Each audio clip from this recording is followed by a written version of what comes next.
The phone rang just after midnight. That alone wasn't strange. I was still awake, sitting in the living room with the lights off, letting the house cool down after a long summer day. What made me pause was the way the ringtone sounded louder than usual, almost sharp in the quiet. I looked at the screen. No caller ID. I almost ignored it. Most people would. But something about the timing felt deliberate, like whoever was calling knew I was awake. I answered without speaking. For a few seconds, there was nothing. Just a faint sound, like air moving. Then I heard it. My own living room. I could hear the low hum of the refrigerator. The soft ticking of the wall clock behind me. Even the faint buzz from the streetlight outside the front window. I pulled the phone away from my ear and looked around. Everything I was hearing on the line was happening in real time around me. I said hello. My voice came out calm, but it didn't feel that way inside. The call ended. I told myself it had to be a mistake. A pocket dial. Some kind of phone glitch. I checked my call log. The number wasn't listed.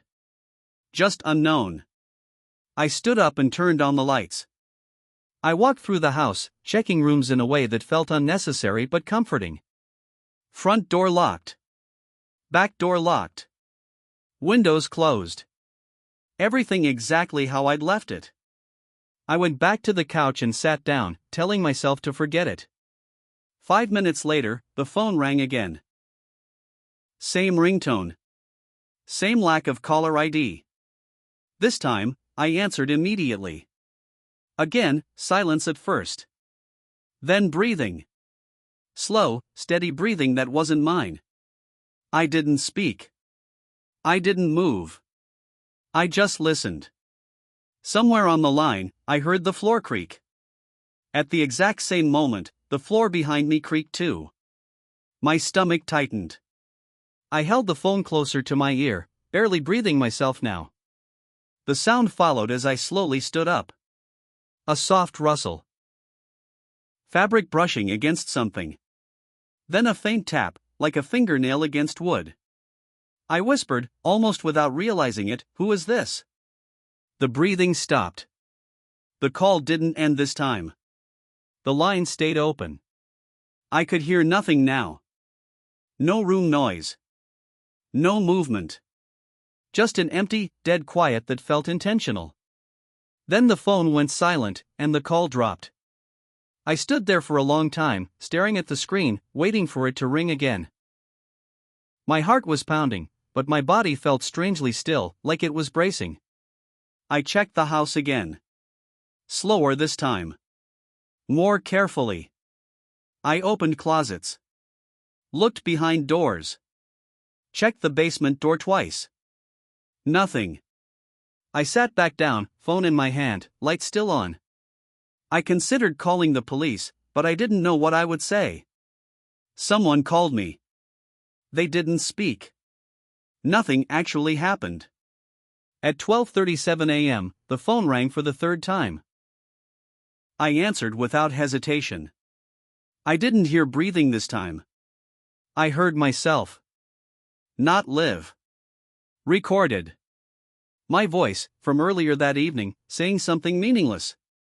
A comment I remembered making out loud while watching TV. The tone was exact. The timing was perfect. I felt cold all over. Then the recording stopped, and I heard a sound I hadn't heard before. A soft click. It took me a second to recognize it.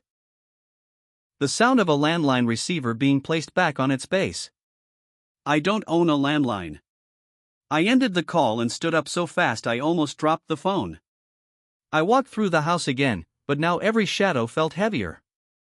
Every corner felt occupied even when it was empty. In the kitchen, I noticed something I hadn't before.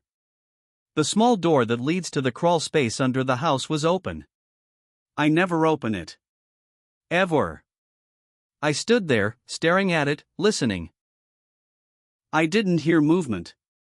I didn't hear breathing. I didn't hear anything at all. My phone vibrated in my hand.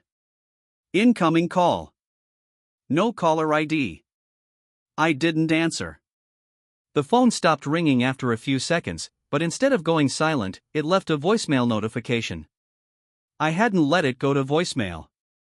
I opened it anyway. There was no voice. Just the sound of someone moving very carefully, very quietly, through a small space. Slow breaths. Fabric brushing dirt. And underneath it all, the faint, muffled sound of my television still playing in the living room. The message ended with a whisper so close to the microphone it distorted. I can hear you breathing now. I left the house that night and didn't go back until morning. The police searched the crawl space later that day. They found disturbed insulation, footprints, and an old disconnected landline cable running through the wall. No phone. No person. They told me it was probably someone who had been living under the house for a while. Someone who left when they realized I was aware. What they couldn't explain was the call log. According to my phone records, all 3 calls came from my own number. Every one of them. I changed houses after that. New locks.